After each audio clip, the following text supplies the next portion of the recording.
girls, grab your beers. Hey everybody, this is Charlie from Anthrax, and you are listening to today's Boondoggle. This is Mark Metcalf, and you are listening to today's Boondoggle with Bailey on Domain Cleveland Radio. You are listening to today's Boondoggle with Bailey on Domain Cleveland Radio. Yes, Kato Kalin listens to this all the time. Welcome to today's Boondoggle. Now here's your host.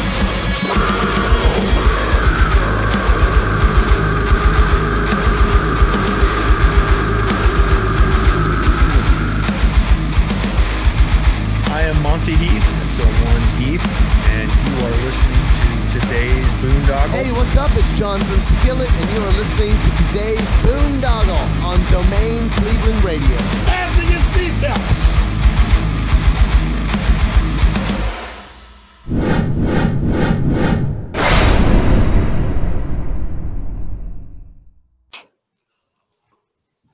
What's going on, everybody? It's Bill Bailey with today's Boondoggle.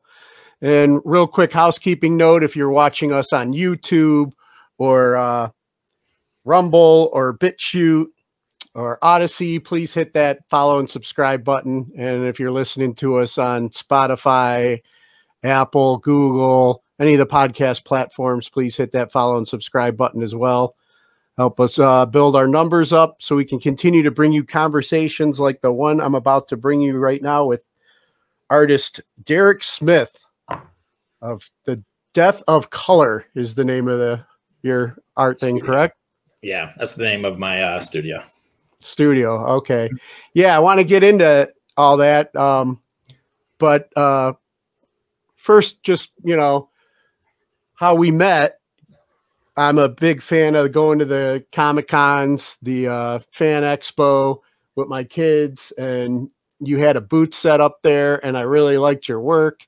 And then we started talking and found out you were a veteran and exchanged information to set this up. But before we get into all that, I like to go back real quick. Do you remember originally what did you want to be when you grew up? Besides porn star?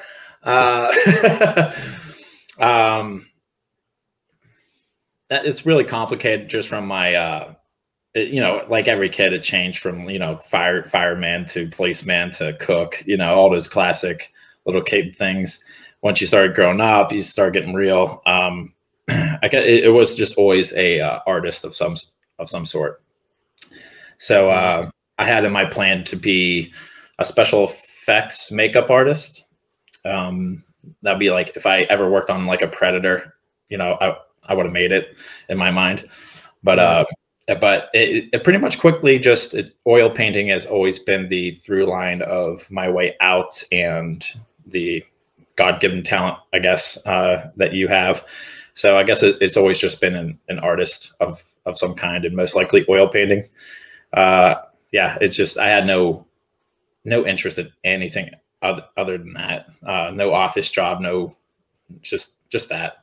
So ever since like 5 years old, it's pretty clear that art was going to be my life path on some level.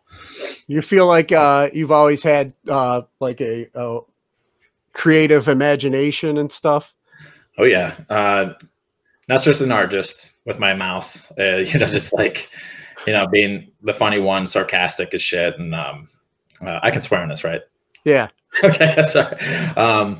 But I'm assuming it's a military podcast. I can probably swear. But yeah, it's pretty much our, first language. So yeah. Our art's always been the way, and that's pretty much it. Nice. And then when did you decide that, or when did you realize that you wanted to go serve your country? Well, 9/11 happened when I was in ninth grade. I was in school and watched it on TV. Then around 17, I switched schools and everything. The thing about the military aspect for me, this might be a different angle from, I didn't get the chance to watch any of your past shows since I met you like 2 weeks ago with this you know, and reminded me that we missed our first date and stuff. But I definitely will, because I love podcasts and I paint, and so I'll definitely catch up on your old stuff. But as far as the military aspect of your podcast, I might be a little off than what you're used to, because you shared a little bit of your story with me there, but that's fine. I mean, you know, regardless, you still took the same oath, you know, that we all did. So, yeah, I mean, and I'm not the only one, because of, you know, it's pretty apparent. So I'm going to play the angle of something different besides being like a root tootin' America, you know, guns a-blazing, you know, there's cliches of what the military guy does, you know, or goes, you know, like a extreme patriot and all that kind of shit. I grew up in the middle of nowhere, Pennsylvania, just, you know, white trash, everything. My world was just poor, white trash, food stamps, divorced parents, you know, living in trailers, you know, stuff like that. The way I was raised was, my dad was just Republican, but he was very ignorant and uneducated, and he was just a broken man that never got it together. He always blamed whoever was in office for why we're poor, and he just never took life with his own hands and made something of it. He always just wanted to win a lottery, or some politician was going to magically make our life better. So I just grew up by very conservative Republican, I guess, kind of leanings and shit like that. But he didn't even know what that was, because he wasn't very smart about it either.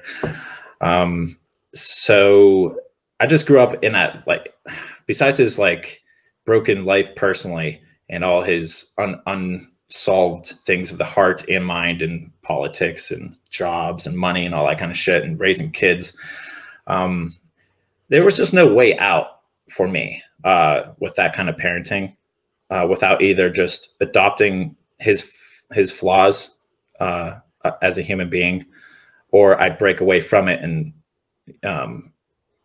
create my own path and not recycle it, being poor, trailer trash, who gives a shit, in the middle of nowhere, you know, white guy, like broken with many kids, you know, it's just a garbage white trash life. That's what I was made. That was what I was destined for. And it came pretty apparent to me. I don't know what it was that in my brain kind of just saw the flaws of my father doing all the wrong things. But at the end of the day, I was still left with no option to get out of that area. When I'm 17, I know nothing of the world besides, you know, white trash living. So, and nothing from the country turned me on. Like, I wasn't into hunting. I wasn't into, you know, four-wheeling, mudding and hunting and all that shit. There's just more to the world. I just felt like there's more for me to find. Because when you live out in the country, there's no art, there's no culture, there's just the very minimum. Especially there's definitely country living where people do it right. But I was in that like angle of doing it wrong from my dad and stuff, because there's city trash and there's country trash, and there's people that do it right in both worlds. And I felt like I just had to escape this, or I probably just repeat the process. I'd have like I'd dig a ditch, go home to a big old wife I don't love, of kids I can't afford, and you know, shit like that. It's just a nightmare, and I just want to escape it. And my dad set me up with no future, no savings, no first car, nothing, because he couldn't even do that for himself. And you know, God forbid it, you know, other kids and stuff like that. So I saw the Army. They came to my high school as recruiters. They bring the fancy bus with all, you know, all the we're gonna ring them in with all these promises of a better life through the military and stuff like that. And I just saw that was probably my way out when I signed up. It wasn't about fighting the war. It wasn't about any politics. I've never voted in my life, and never will. I just don't. That's just not me. I do not care about any kind of politics. I just focus on my world romantically, what I can just do with what I can do. I don't search for any help from anybody besides myself. I only trust myself. But at the end of the day, when I was that young and that naive, and I just knew enough that was probably going to give you an experience in my life that I needed. And it gave me my first step out the door to get away from that shitty country bumpkin life that I was destined for. I knew that much. So when I joined the military, I was too dumb to like pass all the tests because I wasn't ready for all the testing and stuff. I wasn't a good student either. And I just fell under like 3 different job types, and military police seemed like the best option. It had the best signing bonus. So I signed up for that. So my junior year summer before my senior year, I went to basic training at Fort Leonard Wood, Missouri, where I think every MP goes there. That was a life-changing experience. And then I did my senior year. Then I went back for AIT. And after that, it was just reserve life and me going to college for graphic design. And that's pretty much where my story ends with the military. I don't have any war stories or anything interesting like that. I just signed up for a thing. I was lucky enough or unlucky enough, I don't know, to deploy. It just think like when like my first weekend there, they just came back from, I believe, Iraq. They just came back. I unloaded all their trucks. Everything was dirty and shit like that. Yeah. And like I just missed it, and it just never came up. Then 5 years active, 2 years inactive, and by like 25 or whatever, I was out and never looked back. It was just a means to an end, but the life experience and then like the boost I got amongst civilians was priceless. I'd do it again. For sure. And I feel like every American should do that. I feel like no matter like kind of what you did, when you signed up and raised your right hand, like I said, I mean, you were doing that to get out of your life. Like you said, you didn't want to be stuck in your environment where you were, but there still had to be like some like odd things that you experienced in that transition in the military, or still things that you can look back at and laugh at today. What are some odd things that, for like I said, being kind of like the country trailer park guy or whatever, and then going out into the military, what were some of the culture shocks for you and odd things you experienced? Damn it, you name it. Flying for the first time, going to the city for the first time to get like a 14-hour day of medical tests, and staying in a hotel for the first time, busing to going to Missouri for the first time, in St. Louis and shit like that. Like everything, like I'm talking about just like fish out of water experience, but as scary, and as much as I was like, oh my God, what am I doing? I want to go home. It was good for me. And that's like that scary thing where most people want to give up when the challenge really hits you in the face, that you're in it and you just want to go back. Then just like hanging out with my first minorities, first Black people, first Mexicans, first like Asian people ever. There's one Black girl in my school. Just getting to know, like just going through diversity for the first time with people was priceless, Yeah. And the best friends I made was just like I hung out with just so many diverse people, and I grew from that, because when you're from where I'm from, you are nearly guaranteed to be racist or homophobic. That's just the way it is. It's not their fault. I don't think they're evil people, whatever. It's just what you know. And I saw flaws in that too. Yeah. So it probably got, if I had any, I don't think, obviously I talked to them and shit. So, it got rid of whatever or whatever stigmas you had in your head. Yeah. You know, we're like, I mean, that's what I loved about my time in the military too. Like you said, it's like, eventually you just don't even see color or anything different. You just, because we all wear the same uniform, you know, and we're all just there trying to serve a similar mission. Yes. What was your, like, you know, coming from, you know, your background, what was your like boot camp and training transition like for you? I got like the shit into the, I probably had the worst platoon or company that was ever. We were in red phase for 7 out of 9 weeks or whatever. We just had just not a good crew to get past anything, you know. In my training, I had an awesome, but some of a bitch of a drill sergeant, old school guy, definitely has kills on his belt from like Nam and shit. But it was awesome. It was scary as shit. But you know, he signaled me out right away. He's like, you don't want to be here. You're here, you know, for the wrong reasons. I didn't give that. I just didn't have that rah thing, you know. I just saw it to a means and end, and that's not really a great start to join the military, to have a means to an end. But I want to speak on that in my angle. That's very, very common. It's very common where kids or broken people or with broken families and shit like that have no way out. And they feel like that. So they just join the military. It gives you, like, you get all the benefits from it. It gives you a direction, a family. It gets you real quick on the right path to something that means something. And that's great. But, you know, if you go into it with a means to an end, like I did, you have a big pill to swallow of you better just step up now. You're in it, you know, there's no way out. And, you know, some people did, you know, find their way out. There's ways out. You know, people that attempted suicide or, you know, stuff like that they got out, you know.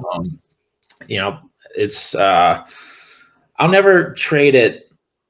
I like I said, just like Israel, like where it's mandatory military service, at least 2 years, whatever. I feel like this entire country should do that with no political anything. It's just a human thing of perspective and self-worth and strength and a confidence that you gain from just doing something so different from civilian life.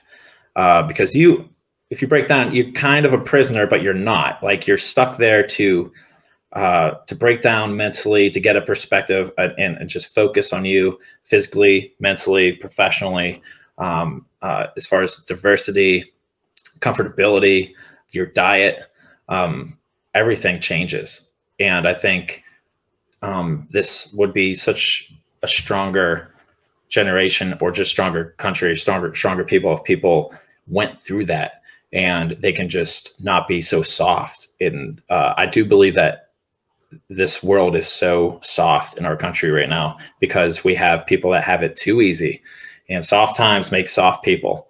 And make hard times. Yes, and they make hard times. So you have to, and the challenge of my life ever since has, when you go through just a personal challenge, you know, leave the military aspect out of it, just the physical challenge and the mental challenge to overcome, you know, you're not being comfortable with so many things, you know, just diet and exercise. You know, that shakes most people to their core, you know, where they can't make it and everything. People need struggle. They need challenges, or else they become soft and they think their emotions are right. And I carry that on through to my business as well. You know, I look for motherfuckers. I look for like hard people. When I started becoming successful in art, I don't know if I would have been if I didn't go to the military, because I have perspective, and I can, when things go wrong, I know there's always a solution. There's always a solution. I lived a life where I only have my dad, so I have zero family. I have no safety nets when I moved to the city after the military and college and stuff. So I had to figure it out the hard way. And that turned me into a very successful person in what I'm going for. I don't think I would have achieved that without those challenges. And when you come across people that never faced a challenge besides like Starbucks was out of a certain flavor, you just cannot sympathize. And you look like a dick. Like I look like a dick, but they don't know any better. But at the same time, like, you know, when shit goes down, you don't want those people with you. No, no, not at all. Yeah. Now, I like what you said too, you know, because of you know, coming from, like you said, you were raised in an environment and people were ignorant, didn't know any better, that you probably would have been racist, homophobic, whatever. You go into the military, and I mean, even before, like I'm old, you know, so I was in before Don't Ask, Don't Tell, and all that stuff, just as that was happening, you know, and we didn't care. We knew, you know, who was homosexual, and everybody did their job, and we got along, and we stayed mission focused. And like, you know, I mean, I grew up with a few black people in my high school, but I learned so much more about my roommate. My first roommate at the barracks was black, you know, and I learned so much more about diversity, and we're just, we didn't care, you know. And then like I was in during the time too, like during my reserve part was when the Chappelle Show was on, and you know, that they nothing was off limits on that show. And we'd be at work the next day throwing those lines at each other that people's heads would explode out in the civilian world, you know. But that was just how, that was like, you know, our humor, how we, you know, show love and affection towards each other. And it's like, if everybody had the mandatory 2 years, like you said, mandatory 2 years, like you said, I don't think we'd be like, everybody would be like butthurt about what they're being butthurt about today in the culture. Because it's okay. Because they don't know it's okay. Because it's okay. You know, when you meet, especially my case, I'm like virgin in so many things. Still a virgin too, like in those days. But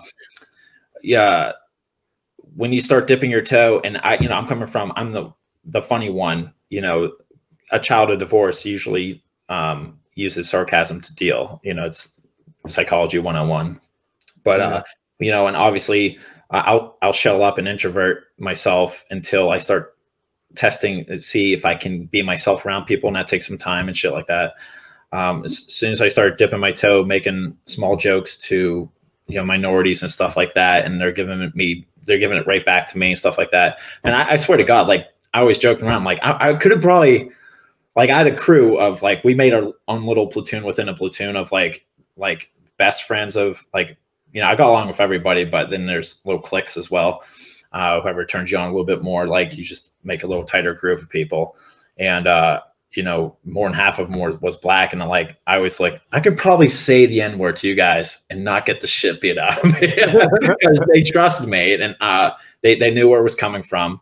And, you know, vice versa. Like it just, you got that close, because when you're in an internet-less, social media-less bubble, and it's just you guys, it is your bubble. It's just, the world is only as far as that, and it ends there.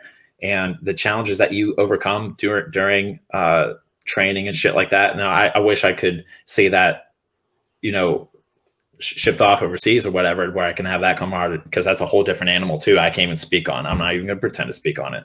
But it's just, as far as my experience, like I knew like it could only get better if I had to go actually put my life on a line. If I had to, my number just wasn't called, but so be it. But it would have been even tighter, and I couldn't believe like it. Man, it's like I lost family, and that was only fucking basic training and AIT. You know, especially just, you know, deploying with people, it has to get so much more severe. I can't even fathom, but I know it's good. It's like, it's the good shit. And you only have yourself, like, and words like just don't matter anymore. Like trigger words and like jokes and like just busting each other's balls like people should. And because it's healthy, that is so lost. It's heartbreaking to me, because now I live in a civilian world, and, you know, come across yet another Karen or another millennial, you know, video game playing softy with, you know, they can't choose their gender. They can't choose their, any direction of any kind in their life, not their humor, not the romantic side of them, not their politics. Just no one knows what the fuck they are, but they're just so sensitive to anything of the sort. It's just very confusing to me where, yeah, people just need to go into the military. It is what I'm trying to get, because they're not going to put themselves in uncomfortable situations. They just cannot do it.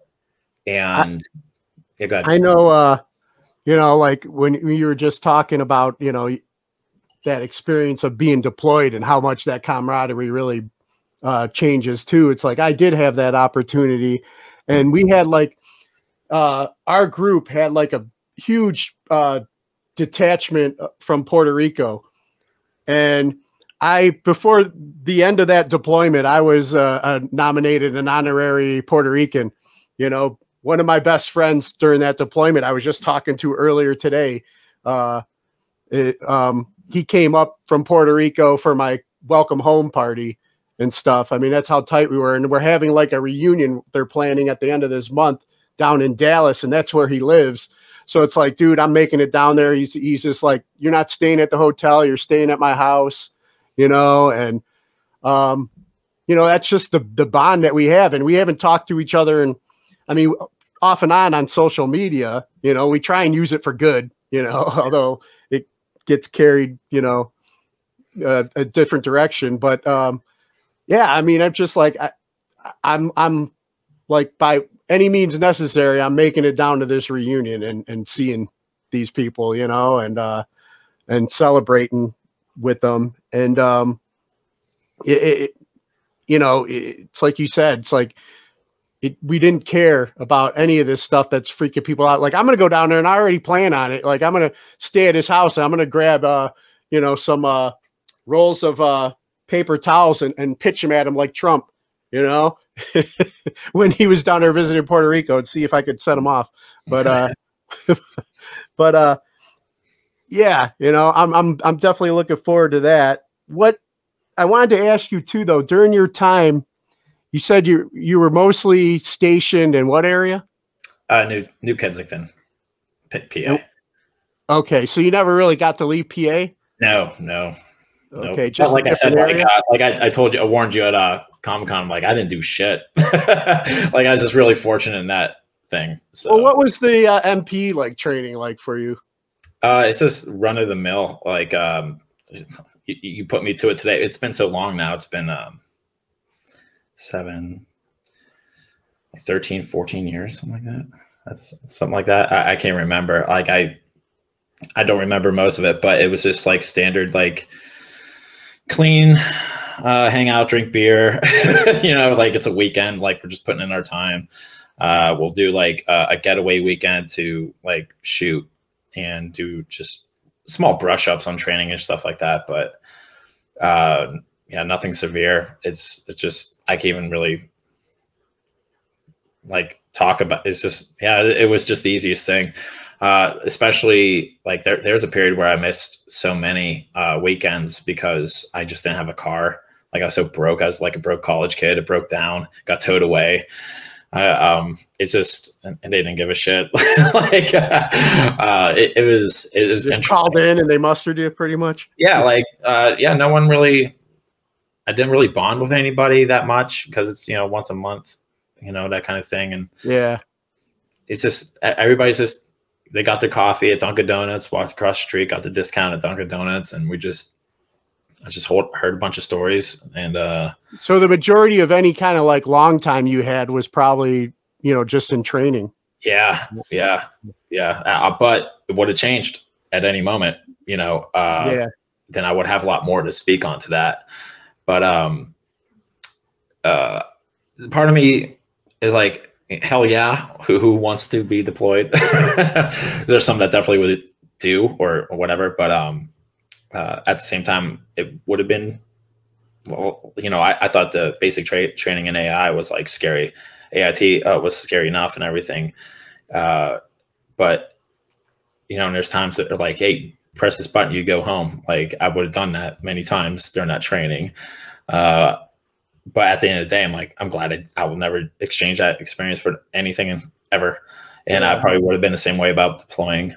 I know quite a few guys that have been like, I don't know, they just have it where they do constant deployments.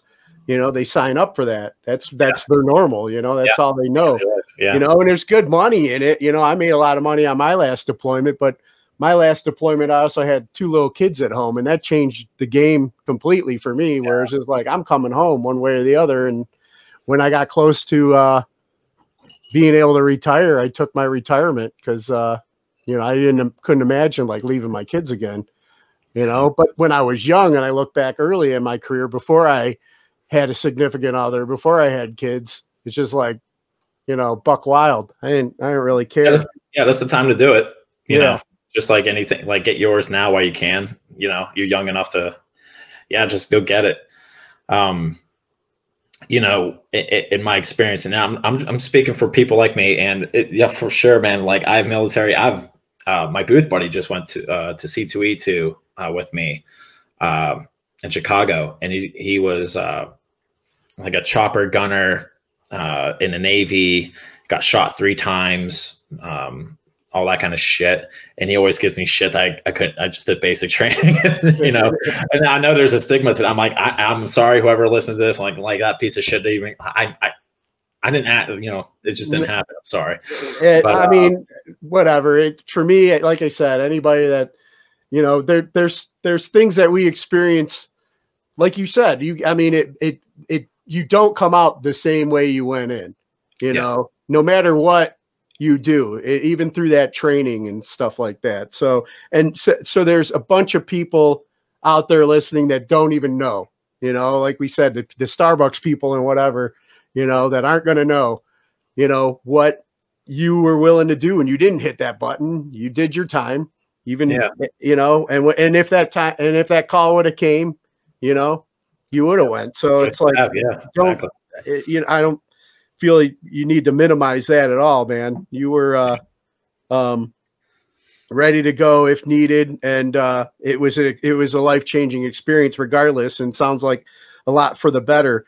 Now, you kind of touched on this a little bit, but you know, what pet peeve do you have for civilians since, you know, you've gotten out of the military?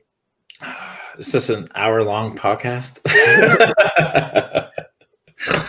Oh man, I just realized as soon as I got off the plane, in both occasions, basic training and AIT, when you walk and you're carrying your giant, you know, duffel bag, you know, that weighs like 100 pounds of shit, and you're just in your BDUs, and you're just doing the strut. You're strong, you're confident, you just made it through a thing, and you're just looking at fat American white pieces of shit.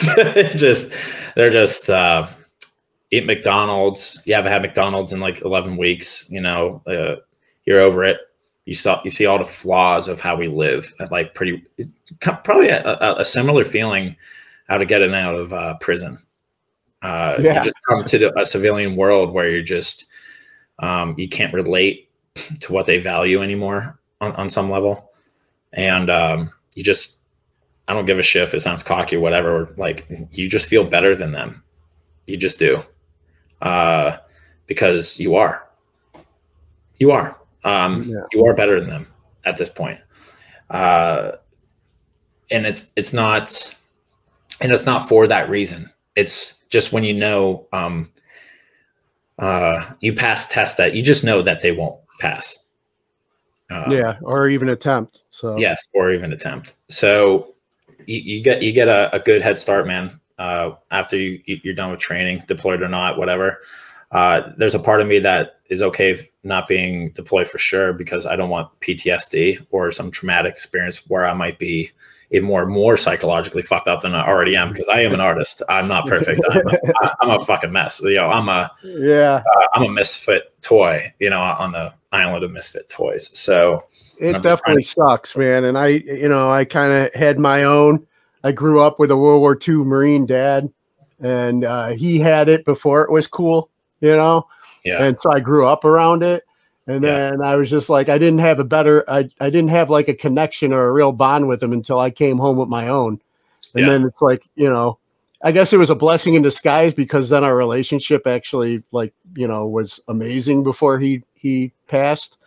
But, you know, part of my healing and my process, you know, to be a better, you know, father to my kids and be a better man, you know, is like you said, we still have to, even out the military made you face things that you normally, they're uncomfortable, you know, and then all of a sudden I got comfortable being like the veteran that got out and PTSD and feeling sorry for myself, where I was the McDonald's eating, you know, softy, putting on weight, and it was unhealthy because I was like a recluse. But then luckily military programs and other people in the military that I had relationships with and people that I have relationships with today got me out of it and got me back into what's my new purpose. You know, I can't just hold my, you know, plant my flag on one. I serve my country. You know, what am I doing now? What's my new purpose? And this podcast for me has been like huge healing and therapy because it gets me talking to people,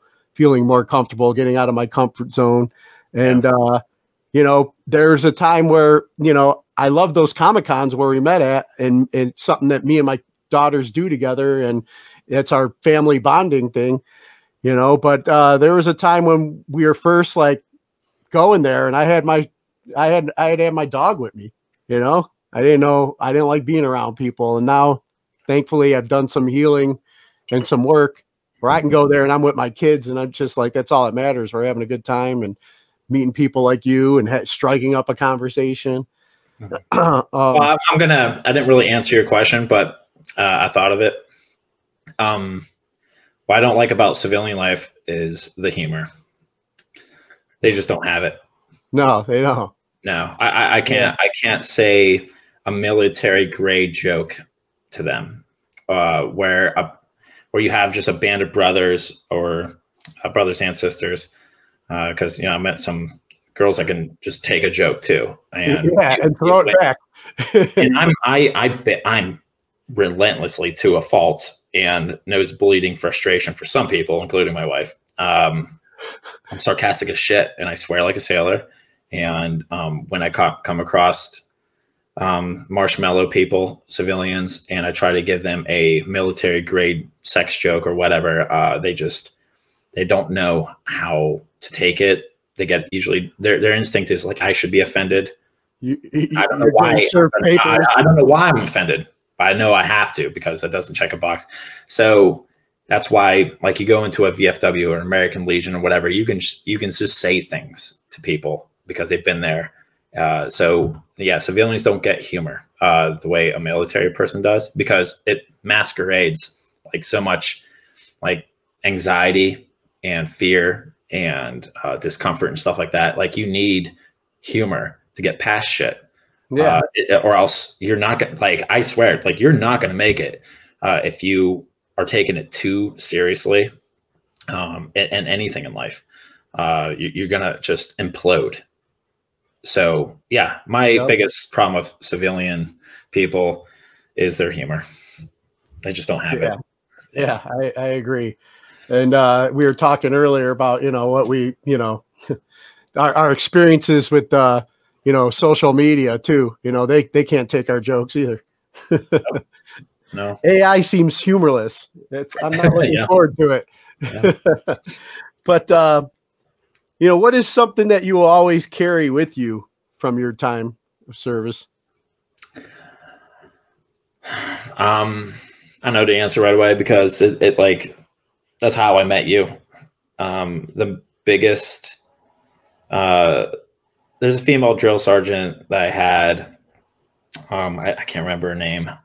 But at the end of the day, she's pretty brutal, but the only time she kind of like gave us a human side is she just sat us down for maybe an hour and just talked about her struggles in life, to her military career and all that kind of stuff. And she said an emotional significant event.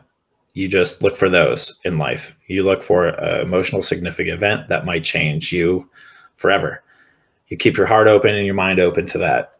And she made many of those, and so have I. Ever since I recognize it, I go looking for significant emotional events, and I try to create them as much as I can through a brushstroke nowadays. But my first didn't see it coming because I told you about my dad briefly, that he wasn't such a successful person in any way, but he had me, you know, but he didn't know that.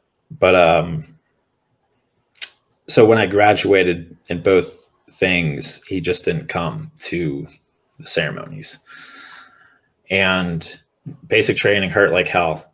When I just knew that he wasn't going to show up because he was either too lazy or too broke for gas or too proud to see me accomplish something he couldn't.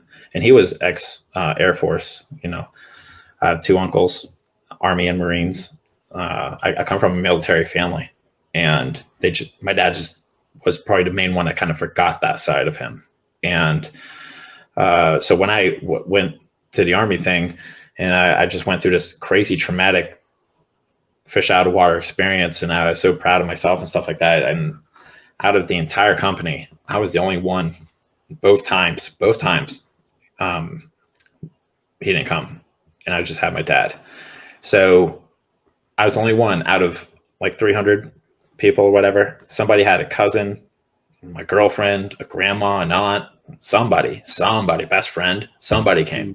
And there were some damn losers, man, even beyond me. That was, you know, in those things, in that company. And I was the one left alone. I had to, like, you know, third wheel people to like dinner and stuff like that to celebrate, you know, with the best friends I made during the time. And that feeling of like knowing that no one's coming, you know, you look to the horizon and you hope someone shows up, and you look to the horizon and it's guaranteed they're not coming. Changed my life.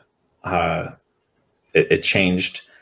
It just set the pace. Like, I already kind of knew that pace, but that just confirmed it, that I'm gonna always show up, and I'm gonna fight the selfish my entire life. And it is a very painful path to take, because I didn't start my art business for an art business. I started painting to make people happy, and I would be the one that shows up for people out of nowhere. It makes no sense why I would be there. Why would Derrick from high school to 15 years ago paint my kid that died? And, you know, he's on my doorstep. So it makes no goddamn sense. I'm like, because I'm going to show up, because, you know, my dad set the pace, and I'm going to do the opposite of my father. So I probably wouldn't have had that life-changing experience if I didn't go to the military to confirm that I am on my own. And that lesson I learned changed my perspective, and I have yet to find someone like me, in terms of being a romantic and being selfless and not selfish. And there's no end to selfish people. I've faced it my entire life. My mom left when I was 2. My dad abandoned me at pretty much 17 for no reason, and so I just fought on my own. I just moved to a city and learned the hard way. Went to military, learned the hard way. Developed a skill enough for people to be okay with it hanging on their walls. And I took the hits financially and time-wise to painting elaborate oil paintings for people that would never do it for me. But I did it for them. And I'm trying to set a pace to go against selfish thinking. And I'm doing that to this day. And it breaks me a lot of times. But I got to stay the path, because so far it's been rewarding me beyond what 12-year-old Derrick would have ever imagined. So yeah, I have definitely like that. I want to get into, you know, your art and everything, but one last military related question. You brought up the, you know, you didn't have PTSD. I mean, you know, I don't know, maybe in some way you may have experienced some trauma, though. It sounds like it a little bit with even just the family stuff, but it's not for me to diagnose. But what do you feel we can do to break the stigma of mental health and PTSD? Fucking yeah, for sure. Like the family thing, because, you know, whatever your drive is, like it's like heartbreaking as it is, and it's obviously I don't wear it in my life. You know, I try to like just lead by example, not bitching and moaning. But, you know, when I'm trying to set example without saying words and people want to ruin what I'm doing, I will unleash the beast then to, you know, correct them of what I've been through and stuff. Like I'm not trying to be woe is me, but if people aren't getting the point, then I'll step up and correct them and stuff. But as far as like the PTSD of my childhood, for sure, that's just, you know, instead of turning to heroin and beating my wife, you know, I'm doing oil paintings, you know, but drowning her in chocolates. Yeah. I'm trying to spin it. Like I definitely trip up, man. I'm only human, and I'm trying to, you know, tame the beast and my craziness with the therapy of art and the therapy of making people cry over, you know, pets they lost or babies or grandparents or whatever. And I'm the one I can provide closure, because I've had a life of no closure. Being successful as an artist has lost me nearly everyone, best friend wise and everything. That's just what happens. But as far as the military goes, like I honestly can't even contribute anything to PTSD. I only have the best things to say about how it affects me mentally, because I haven't held a best friend bleeding, dying in my arms or anything like that. I'm not going to pretend. You know, if I want to be over dramatic about how many push-ups I had to do, then, you know, that's not going to measure up to anybody. So, you know, I just got pushed beyond my lazy white trash lifestyle, and it just put me in the right path. I was living my life wrong. I was living it garbage, you know, because I only know what, you know, my dad could show me, and he shot low, to say the least. So as far as like battling PTSD, I don't know if I really have an opinion on that, because I don't like to speak out of school to anything I didn't go to school for, you know what I mean? So, you know, I sympathize, and I can even imagine, you know, I had, you know, they load you in this. I went there in fucking summer in Missouri, which is different than PA. It's a sweltering humidity butthole of whatever. I hate. We can lose Missouri. Like if that got wiped off the map, I'm cool. That's like fucking state. But no, like kids, like my age bracket was pretty much all the same. It was like end of high school kids, and there was people crying and falling to pieces. Like they loaded us in this like wooden hot box where you held like a pole, like a subway, and it looked like we're getting sent to a concentration camp. And there was people just crying their eyes out, and I'm just watching like people, they're not even making it to the barracks, like just falling apart. I'm like, oh my God, what did I get myself into? We're all sweaty mess, people crying on the knees and shit like that. Like we're shoulder to shoulder. I'm like, oh man, like they're setting a pace quick, you know, to I guess find a week or whatever. I don't know. But at the end of the day, I knew just from my upbringing, I was mentally tougher already to get through it. I wasn't going to break down like some of the kids. I guess the marshmallows do make their way into it, and they're going to find out hard. But I knew just through my grit of being poor and divorced family and getting, you know, fighting off pedophile baseball coaches and abusive fathers, and, you know, he took his day out on us and all that kind of shit, lilac branches and blah, blah, blah. Like I had a grit. I was going to make it, you know, enough. So my biggest things just come from my childhood and my dad, and not military. So I can't really,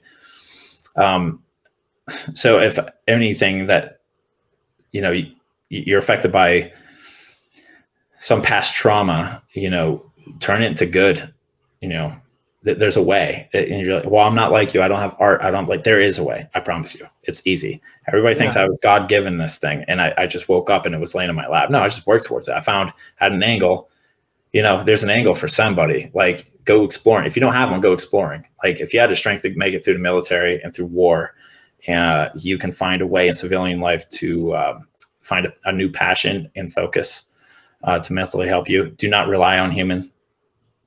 I guess that's my main advice. Do not don't rely on humans to get you past it. If you're looking for a girl to get you past your hurt, and that's it's not a good bet. You just have to be like, I'm alone all the time. Like I paint alone, I work alone.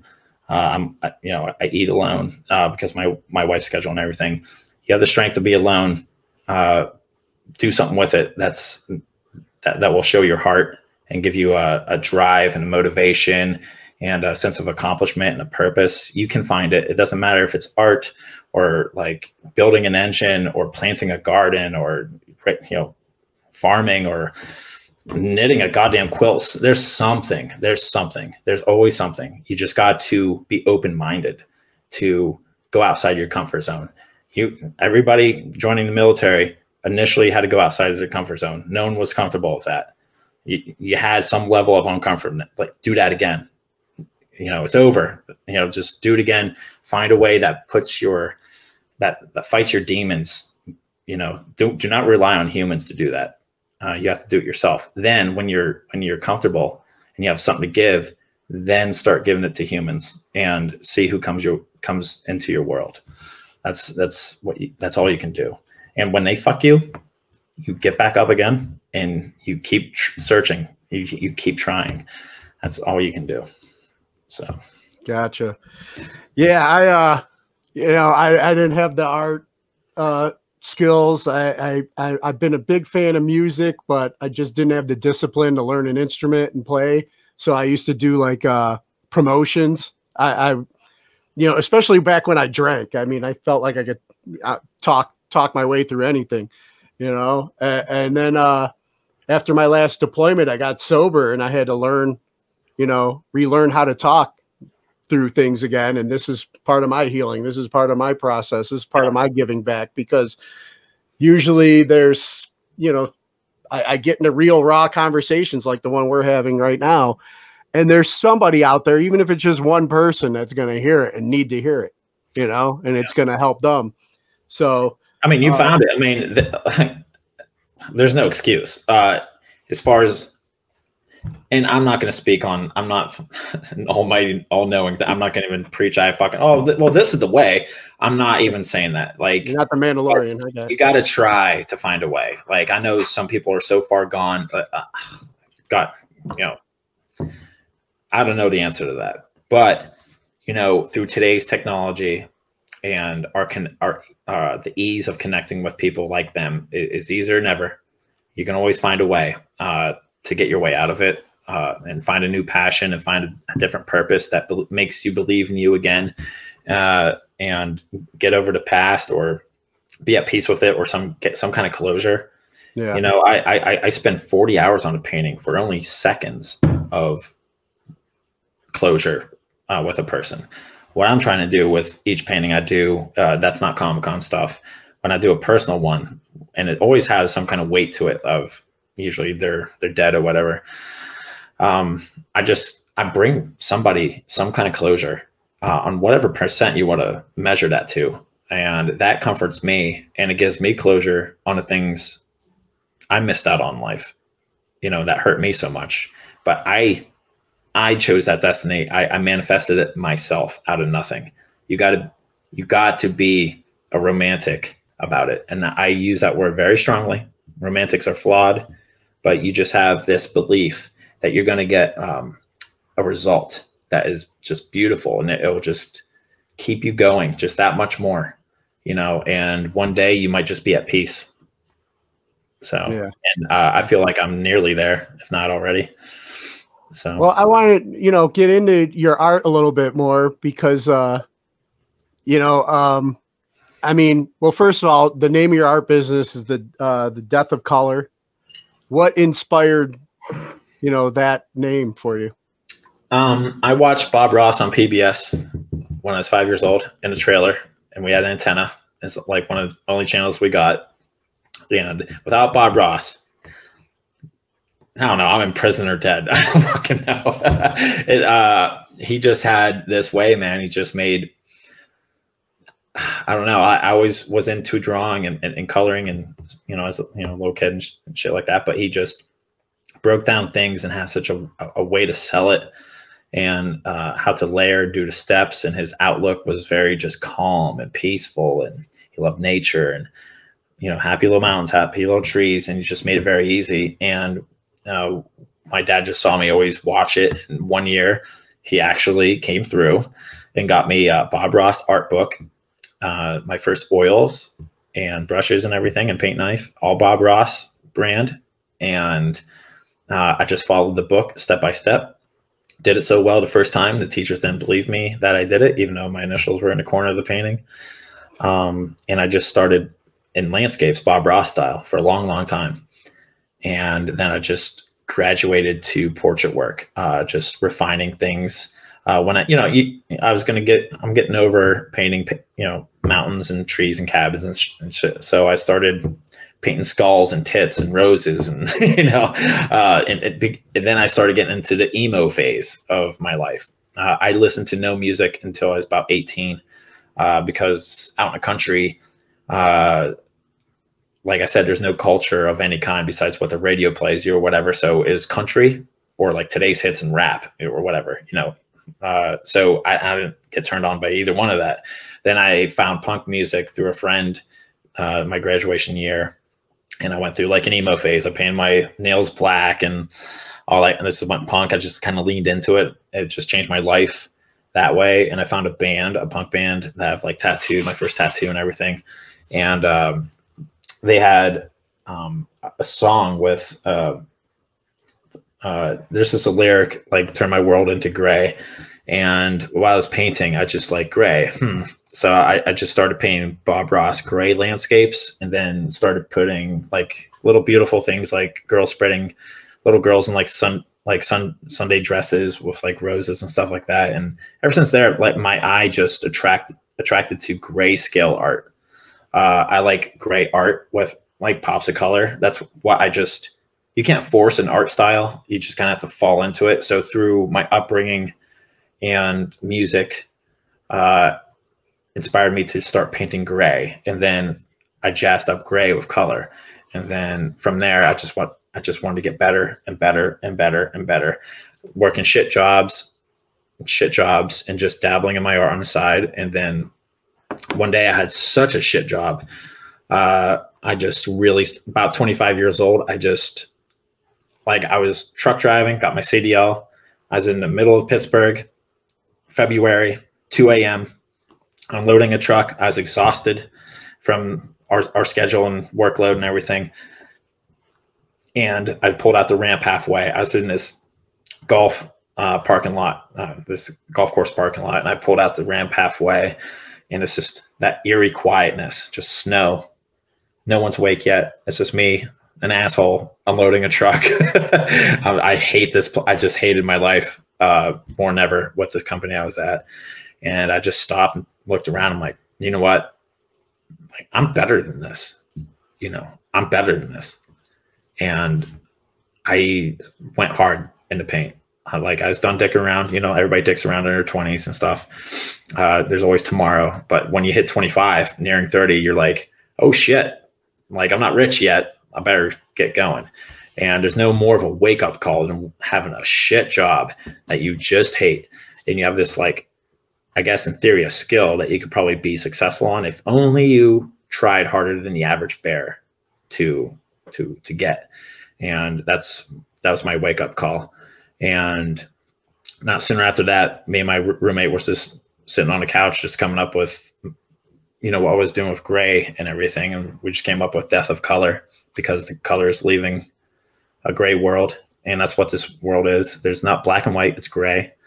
Everybody wants it to be black and white, but it's a gray world. There's a gray situation and everything. So, yeah. And I just, then I had my military buddy that got shot 3 times and whatever. He went to Comic-Cons, and his house, I went to a poker night every Friday with him and stuff. And he had just his place was Candyland, had so much like merch of Comic-Con stuff. I'm like, where are you getting all this shit? Where'd you get a Mick Foley signed championship belt? It's like, oh, I went to Steel City Con. I'm like, what? Then I just went to a Comic-Con and audited it and to see if my art was good enough to hang with these people. And I found out very quickly I can either hang with these people or blow some of them out of the fucking water. Yeah. So I signed up, and rest is history. I signed up when I was 30 years old, my first Comic-Con, and I never had a bad show, and I'm 37 now. And I made hundreds of thousands of dollars selling art since then. That's so awesome. I gave away art since I was 18, sold it finally at 30, and at 37, I'm as comfortable as I can be. So and you know, like you said, you blow a lot of the people out of the water. I mean, we met at the Fan Expo in Cleveland, and you know, I mean, you know how it's like you're going through a labyrinth. You know, I mean, each aisle is just like, you know, all kinds of vendors, other, you know, artists and anime people and all that stuff, and I'm walking through, and like all of a sudden my eyes like zeroed in, and I saw this bad boy. and so I stopped, and I was just like, oh man, that is awesome. And then we started talking, and I showed you my tattoo, you know, and big Captain America fan. And then found out, you know, you're a veteran, and I think I bought this one, and then you said, well, here, throw in another one, you know. So I'm like, all right, I got to have the Civil War, you know, battle with Iron Man, you know, my boy Robert Downey Jr. on there, and it just the work's amazing. It just like it caught my eye out of all that stuff walking through there. You know, normally I mean, I've been a collector since when I was a kid. My buddy owned a comic book shop. I got boxes of comic books, you know, that I still need to go through and figure out. Who knows? That's probably my kid's future right there, you know. But I'll try. Yeah. But you know, it just got to the point like I'd probably be like your buddy, you know. I mean, I do got some stuff hanging around down here in my little studio cave or whatever, but I would be like your buddy if I had more room, but I had to stop, you know. It's like I don't have enough room in this condo. Yeah. You know? So it's like I just walk through and I'm just like, man, it'd be cool to have that, but I know, you know, and I just ignore things. But your artwork stuck out, and I'm glad it did, you know, because then it started the conversations that we had. I think it was like last year, and then we followed up this year because it's like you gave me your card last year, and I something with that email or whatever wasn't working, and I brought that up, and we talked this year, and I'm glad we were able to set this up. And I too make the trip out to Pittsburgh for the Steel City cons as well with my kids, because they got a lot. I'll be there in August. Yeah, I have the biggest art space in Steel City Con. Oh, really? Yeah, nice. Yeah, okay.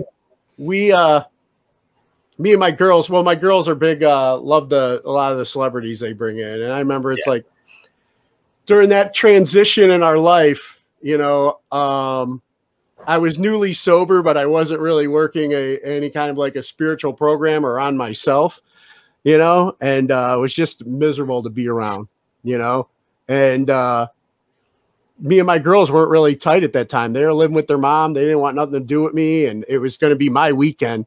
You know, I remember seeing like on Groupon, they had like tickets for the first Wizard World when it came through Cleveland. I was like, all right, I know what we're doing. You know, we went, and then they saw a bunch of celebrities that they liked, and we would get a bunch of selfies with them, or, you know, pay for the professional photos. And they had a blast, and it became our like annual thing. So we get our annual family photo with whoever, you know, we pay for, the one that we want there. And now it's like we can't not go, you know, whenever it comes through town. It's our thing. And, you know, I'm in a much better place because I've done some more work on myself and doing this, like I said, the therapy, that we have that relationship now today and do these things. And, you know, you were really cool with my girls this year, you know, when you met them, and let them pick a piece of art that they now have in their rooms. And, yeah, just really good stuff, man. And it's been really good connecting with you and talking to you. But for you, like, what would you say the journey's been like, you know, as you started building this thing and going to the cons? And what are some of your favorite memories at the cons? Man, this journey, being like I don't know, man, like when it comes to Comic-Cons, I'm not there. I'm playing a different game. I just am. I've been around to talk to enough people. You know, like I said, you know, I do have PTSD of how I lived, and I'm trying to prove a point to myself and to dead people, I guess now. It will never leave me, I guess. I'm way better. But this journey has been crazy rewarding that I couldn't even believe, and the people I really wanted to see that are not around to see it. So it's brutal, because what I have to do in this business of being an artist and put myself out there in the world to be judged and to be bought, and the humans will try to ruin it. Like there's plenty of negativity, and the challenges of being a dreamer. There's a lot of reasons why, like, not everybody does it or achieves it, because you know, there's an onslaught of insecure, broken people that want to just bring you down for whatever reason, and they will leave you. And you just have to keep staying the path. But from that negative thing is the light that keeps me in it. You know, why would you just leave? It sounds like shit, but it is not. The rewards I get are in private by myself, and I see it in, like, you know, giving a print away to someone's daughter, a handshake, a person's face light up, hugs, family members hugging each other over something I painted, cities I'd never go see, sites I would never see, money I would never count, celebrities I would never meet or be clients, opportunities I provided for people to be my booth buddies that would never see that kind of thing. And I'm trying to inspire something like, I can do it. You do it. I want to affect one, save one. If I can save one, it's not for nothing. You know, it's very taxing if you're strong enough, you know, but it's infinitely as taxing and heartbreaking as it is infinitely more rewarding. If you take it the right way. If you're romantic, at the end of the day, it's not about money. This thing was pure heart, trying to cheer people up and give people closure for free, and it turned into a business. And I still have a mindset of it's not a business. I'm playing a different game to give myself the abilities, to give myself the resources and everything to keep this going, so I can keep doing it for other people. I've given nearly 1-for-1 paintings away to what I sold professionally. It's still a giveaway, heart touching thing I'm trying to do to heal myself and others. They will help me heal as long as you get it, you know, and some people don't get it, and that's where it hurts. But I'm going to keep trying, because they win and I'm stubborn. They're not going to win. I'm fighting the selfish every day of my life by doing what I do. And I'm not my father, and I'm not my mother, and I'm not that culture either. I just want to be romantic, man. And it's been the best. And my favorite moments at Comic-Con is just you guys, like meeting you, like this interview, stuff like that. Like if I don't manifest my destiny, it's like, this just doesn't happen. You have to create it. Like the stars aligned, you know. Yeah. So you have the ability to change your stars if you want to, and where it's not easy, it's very hard. So, but trust me, like, I'm going to Hawaii. My dad thought it was fantasy, like win the lottery, fantasy. Like, I'm about to touch, you know, I'm running out accolades that I'm surpassing what you know, it's all me, just betting on people and betting on my heart and other people's hearts that we get it. I'll make connections through the one skill I have in life to give me purpose. I don't have kids. I'll never have kids. I have my wife. I don't have any family besides my wife. And yeah, I'm doing my best with what I have. And that's all you can do at the end of the day. Like, I love my Comic-Cons, but if that goes under, I'll still paint privately and find people in this world that need me and my art to give them some closure. That's all I can do. You know, it's a beautiful journey, man. It's painful, but it's rewarding too. But that's the good shit. Like, I want the pain as well, and I want the good as well, because God damn it, it's not boring. Chasing a passion and being a dreamer and believing in what I've been there, and I believe in it. And whoever wants to come with me, come with me. You know, my door's always open. I gave more than I took. I have a mountain of receipts that proves to me that I give more than I take. And yeah, just come with me, man. That's all I'm looking for, is people to come with me in this life and have a good time. And I'll do the work. I'm not afraid of the work, you know? So fuck yeah. Well, I got your number now, so I'm ready to, you know, I just hit 50 earlier in March, and my girls are grown, as you met them. So now I'm ready to start doing some traveling myself, like we were talking about earlier about my trip to Dallas and everything. So, you know, yeah, you just gotta have me on when you're as big as Joe Rogan. Just have me back on, man. yeah, for sure. But the stars align, dude. And I mean, even on the journey to be as big as Joe Rogan, I think I'm going to definitely be staying in touch with you, because, you know, I feel a connection, man. You know, it's like, I always felt like I still got that dreamer mindset too. And I might not have the hand skills to paint, but I can visualize a lot of things. And then I lean on my art friends. Hey, can you make this a reality for me? Like my graphic art buddy that does my shirts and stuff. But yeah, get there, man. Yeah, like, I'm down for the journey, man. Anybody that listens, like, do not measure yourself to what people think.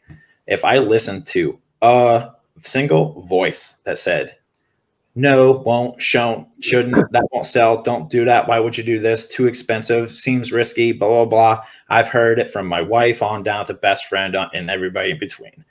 I did not listen to anybody. Stubborn in my path. I know what I'm going for, and I've got it. I'm still getting it.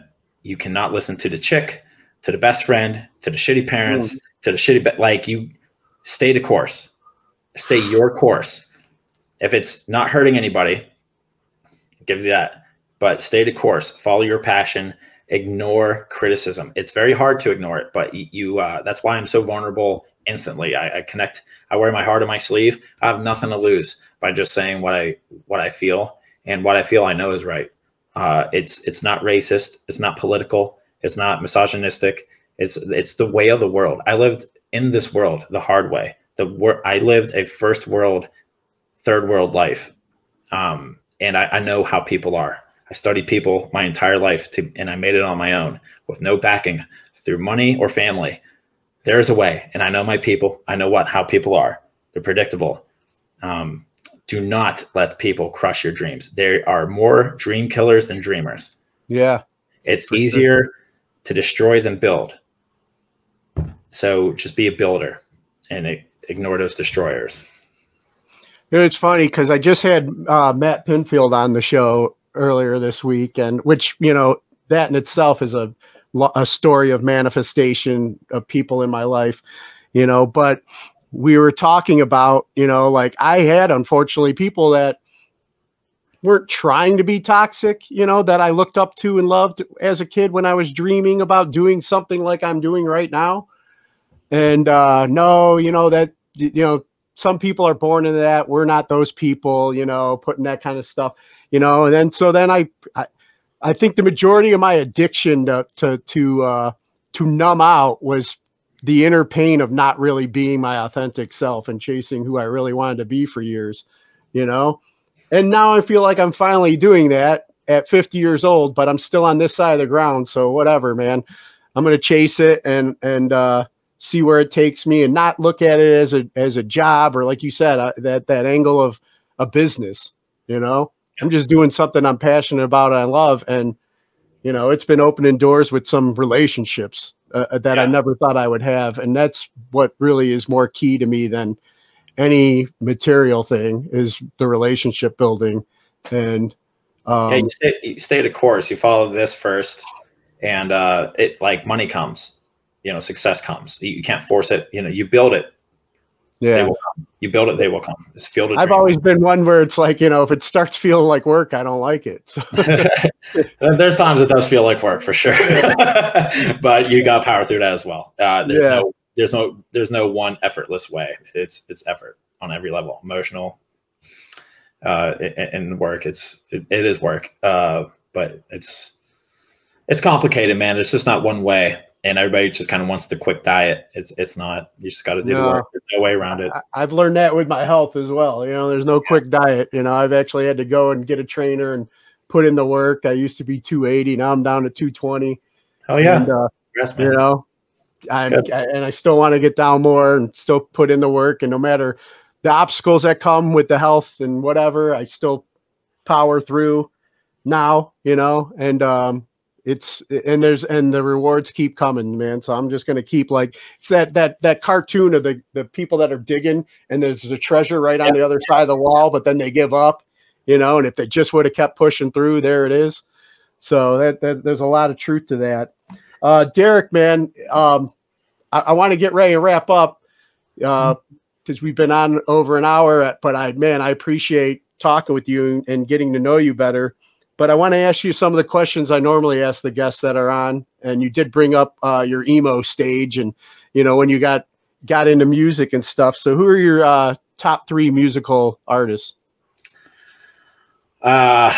Jesus, I'm such a horror bag with this stuff. But AFI is the thing that, like, changed my life musically, because it's the first thing that's not today's hits or on now CDs. So AFI is my punk band. Then my current one is the 1975, which is like just a new agey kind of a girl band, but I don't give a shit. It's great.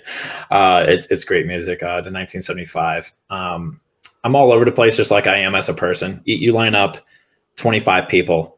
Those 25 people will have 25 different opinions about me. Some think I'm cocky. Some people think I'm an asshole. Some think I'm an angel. Some, whatever. That's just the way of a rogue lifestyle, just alone. So my music is like, I'm down with Metallica. I'm down with a lot of heavy metal. I'm down with just fucking everything. I guess my number 3 band would probably be Deftones. And stop with that. Yeah, but I listen to everything. Like, I'm going to Springsteen at the end of the thing, and I went to Metallica last year, and so it's more rock, white guy shit. So, and then who are 3 people who've inspired you or you can credit for making you the person you are today? Bob Ross, number 1. Davey Havok, lead singer of AFI, and my dad. You can parent the wrong way to a successful child. If that child is born with an outlook that's different, instead of mimic. My dad did all the wrong things the right way. Yeah. Gotcha. And then favorite toy as a child? Doesn't have to be like a bot toy, because I made my own sometimes. Yeah, no, whatever. You play. Mine was a stick in the woods. It looked so perfectly like a sword, and I had it for years. I would just play ninja in the woods. So I found this stick that looked like, it kind of had like these little hilts, like little sticks that look like a hilt, like a handguard. And then the stick was just perfect. So it's a stick in the woods. And it was my thing, man. Like, I just had it, through the belt loop.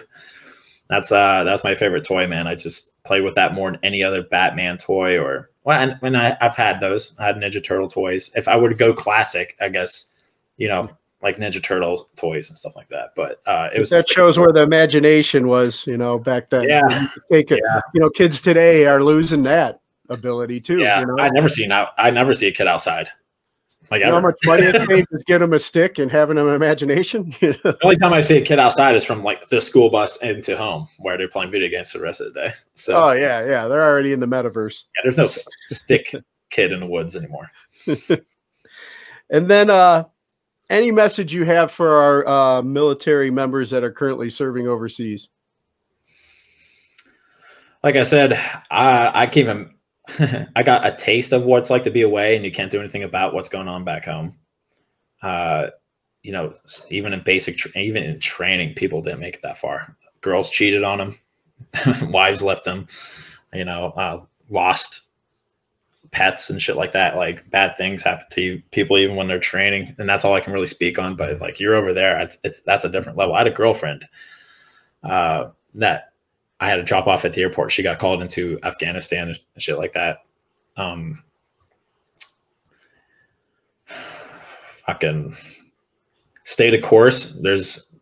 Just look forward to walking down that airport, man. Like that's one of the, I have like 3 best walks of my life.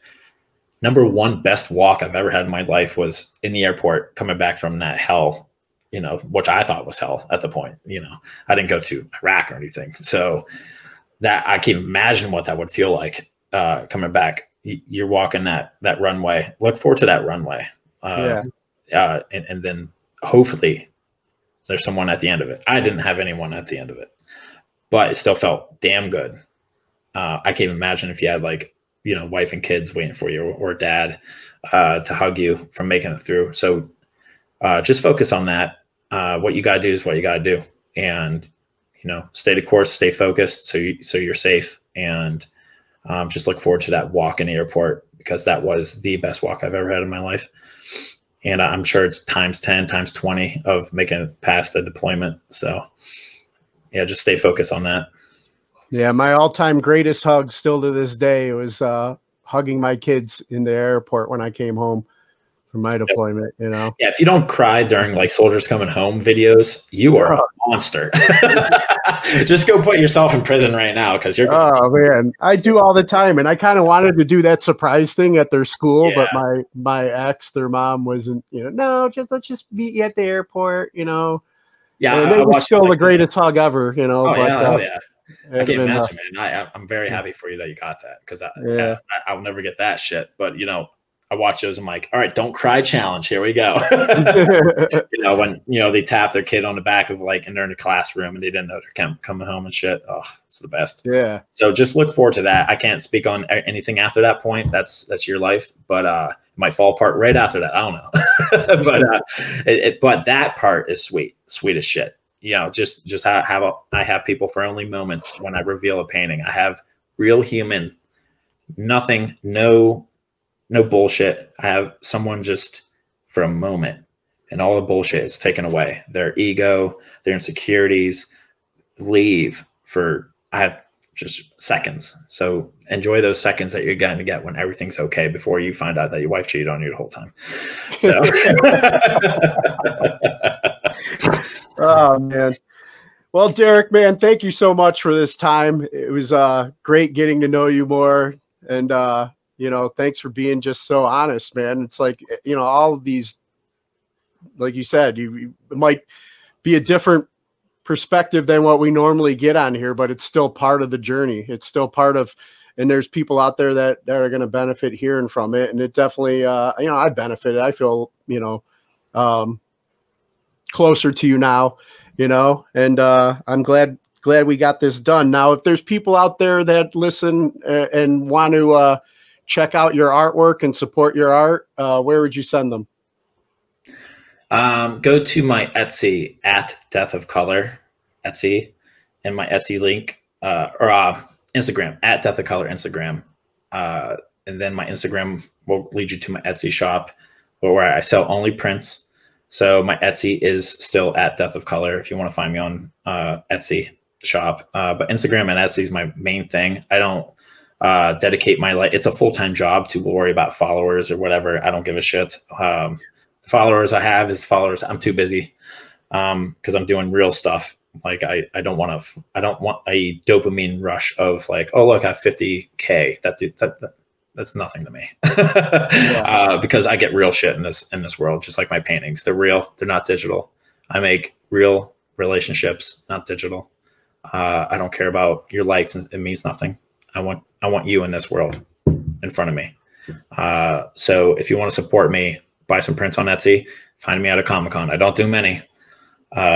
So you'll find me at maybe a fan expo in Cleveland. You'll find me every time at Steel City Con 3 times a year in Pittsburgh.